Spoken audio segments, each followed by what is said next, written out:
You're watching CNC3.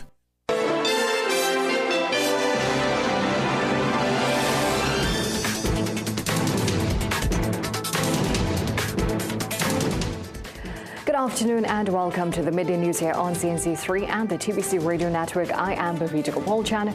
Thank you so much for joining us. Top of the news at this time. Former Prime Minister Dr. Keith Rowley said he has discovered he's on an Interpol watch list after facing difficulty while traveling to Antigua. He's wondering how he ended up on that list and is blaming it on entities in Trinidad and Tobago. He wants the police commissioner to explain why this happened. And I knew that this is not just an ordinary situation. It's people's location and Antigua police are not arbitrary things. I continued to travel on to Trinidad and Tobago. I got back here on Sunday evening, and I made the necessary investigations through Caribou. And my colleagues, my friends in Interpol contacts, I knew it where to talk to. And it was confirmed to me then that I was on Interpol. And the issues that arose in Antigua are as a result of Antigua police responding to Interpol and Interpol's interest in me. Dr. Keith Rowley is alleging that the Prime Minister, Commissioner of Police and Attorney General are responsible for him being put on the Interpol watch list. In the lap of the Prime Minister of Trinidad and Tobago and the Commissioner of Police of Trinidad and Tobago and the Attorney General.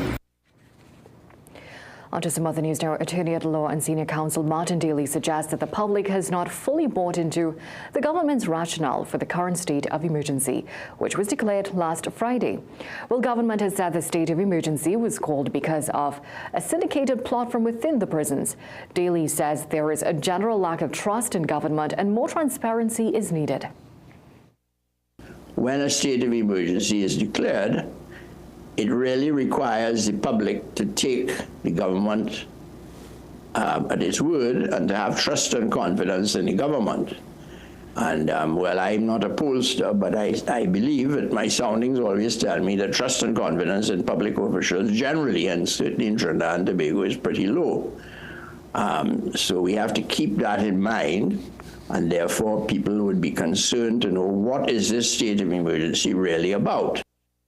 Daly added that while it may be necessary to withhold specific details of the threat, there is a need for more clarity. He said vague statements by government is not good enough and must clearly and consistently state the nature of the threat. They will need to pull all of these threads together and make some coherent statement to the Parliament. They do have some latitude in not telling us everything because, as I said, it may be subject to national security. Things involving national security that they can't tell us, but they need to pull all these threads together in one coherent statement, simply because the public has been left to look at the proclamation, listen to what the Commissioner of Police has said, listen to what the Attorney General has said, and infer that this is a problem. Now, the initial proclamation of the SOE is for 15 days. A decision will then be made on whether the SOE will be extended for 3 months. Well, what began as family fun at Movietown's Carousel Park nearly turned tragic on Sunday. CNC3 News understands 4-year-old Cooney McSheen from Beetham Gardens broke free from his mother and grabbed onto a moving Ferris wheel canopy. He was quickly lifted off the ground, clinging to the structure. Park attendants immediately tried to pull the boy down, but he wouldn't let go. After their efforts failed, the ride was brought to an emergency stop. Panic-mounted but quick-thinking bystander Akil Devines intervened. He bravely climbed the Ferris wheel and safely rescued the child, who was unharmed. Movietown expressed deep gratitude for Devines' heroism, praising his selfless actions. The company is now reminding parents to remain vigilant around attractions, especially during the busy July-August vacation season, and confirmed that they are reviewing protocols to improve safety. With hundreds of people losing their job following the termination of CPEP, URP and Forestry Division contracts, the Member of Parliament for San Fernando East has been distributing hampers to assist his constituents who are affected. But he says their needs are overwhelming. Brian Manning says he's distributed about 70 hampers in the past 2 weeks and will continue for as long as he could with the assistance of corporate friends. He says his office has been helping people sign up for social grants, and they are planning a back-to-school drive. He says they have received an overwhelming number of calls for assistance in the last few weeks. He says these displaced workers are amongst the most vulnerable in society, adding that former workers have expressed concern and fear about their future. You would have persons who are already living on the margins of our society. They would have been employed at CPEP, would have been employed at URP and Forestry Division. And, when you're in such a vulnerable group of people, even a month or two of non-payment can have a devastating effect on their households. So, of course, they're very concerned. They're coming to the San Fernando Constituency office seeking help. Manning says the San Fernando City Corporation has offered employment to some workers, and he's encouraging other agencies within the constituency to also assist former workers. He described the government's move to dismiss the workers as callous. It was thoughtless and extremely callous, and it simply proves that the government, as we all knew, did not really have a plan for this country. There's no initiative that makes sense. They would want to put 20,000 of some of the most vulnerable people in this country on the breadline all at the same time. It has created really a crisis in many of our social programs throughout the country, and it was uncalled for. It was unnecessary. Well, some 300 CPEP contractors were fired on June 27th, and this was followed by the termination of URP and Forestry Division contracts. CPEP is now under an audit to review its operations, and while former Public Utilities Minister Marvin Gonzalez claimed there were secret CPEP hirings in UNC areas, the current minister, Barry Padaret, has dismissed those claims. To news of crime now, a 16-year-old boy is in stable condition after he was shot in both arms earlier this morning. Police said the boy and a friend were walking in the vicinity of Quarry Street at around 2:20 a.m. when they heard gunshots. The boy was shot as his friends ran away. Residents heard the commotion and took the wounded teen to hospital, where he was treated. And a 51-year-old man is this country's latest road fatality after he crashed into concrete barricades in El Socorro late last night. Police said Adrian Lassie's body was thrown out of the vehicle from the impact of the crash. The vehicle was found in a drain while his body was a short distance away. Now, there were extensive injuries to his body. Let's take a short break. We'll be right back.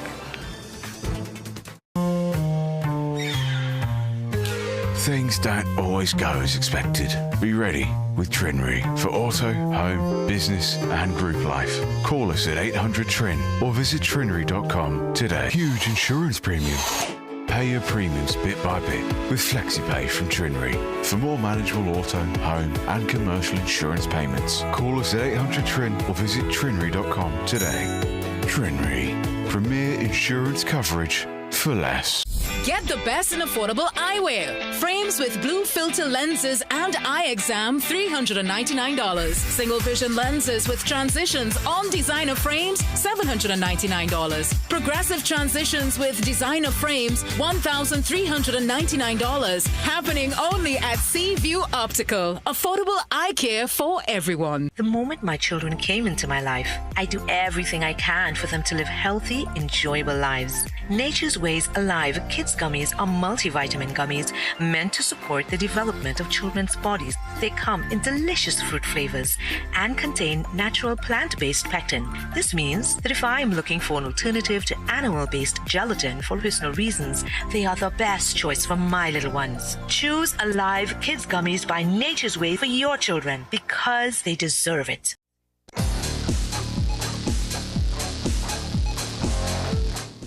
Welcome back in sport. Australia drew first blood last evening with a 7-wicket win over West Indies in the first of 5 T20 internationals at Sabina Park. West Indies were sent into bat first and scored 189 for 8 from their 20 overs. Ruston Chase led the way with 60 and captain Shea Hope scored 55. But the Australians got to 190 for 7, with Cameron Green getting to 51 and debutant Mitchell Owen getting to 50. The Aussies extended their unbeaten run from the Test series, where they won 3-0 and now leads the T20 series 1-0. Yeah, I think we fell away a little bit in the middle. To be fair, the boys in the middle played really well. I thought Cameron Green came out, he showed energy, he gave the innings some impetus as well to his maturing. So I think, and now if we're looking back at it in hindsight, I think we could have probably been a bit tighter to them, make them work a little harder up front for their runs. They obviously got off to really good starts and they carried their momentum throughout the innings. Well, that's it for sport. It's back to a break. Inside every cell is a metabolic engine, AMPK. Berberine Plus helps ignite that engine, turning sugar into energy and fat into fuel. Whether you're managing sugar or trimming fat, Berberine Plus supports your goals naturally. Berberine Plus, now available at Pennywise and leading pharmacies nationwide.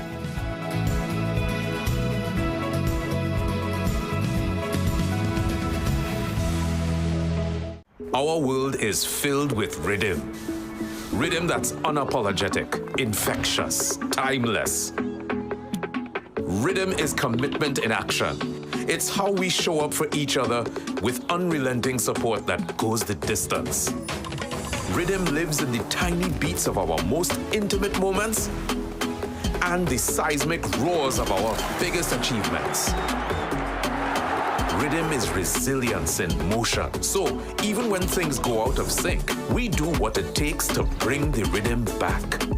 At Flow, we understand your rhythm because we live it. That's why we're dedicated to building a network as resilient as you, with a team of familiar faces working every day to keep you on beat. You're at the heart of everything we do, and our commitment is to keep your rhythm flowing, no matter what.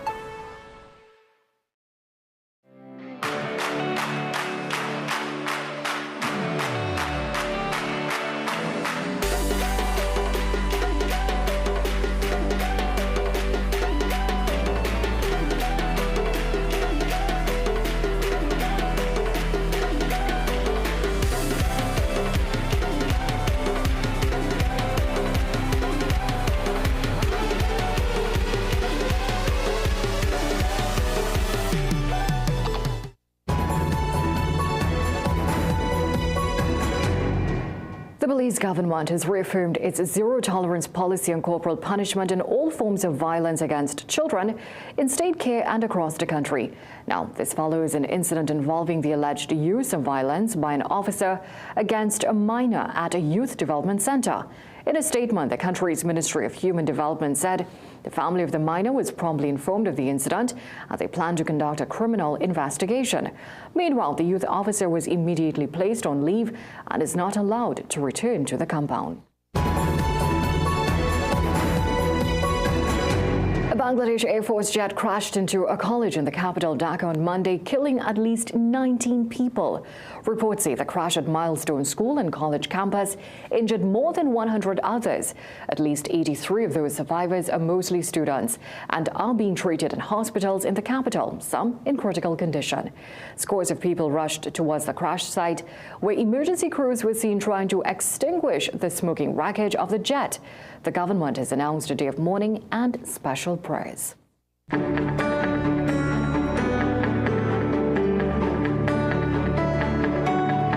Shamla Grabasat joins us now for a look at the weather forecast. This morning we had mostly hot and sunny conditions over both islands, with just one or two brief isolated showers. Now, winds are on the lighter side, so these hot conditions are expected to continue this afternoon, but a few more showers can be expected to develop as the day progresses, with the chance of a heavy shower or thunderstorm over the western half of Trinidad. Looking ahead, the tropical wave that we've been tracking since last week now has a low chance of cyclone development over the next few days. This wave is expected to pass over the Lesser Antilles late on Tuesday into Wednesday, giving us some thunderstorms during that time. Well, thank you so much, Jean-Marc, and thank you for joining us for a look at the day's developments so far. We'll have these stories and so much more coming up for you in a major newscast at 7 p.m. today. Until then, have a great day.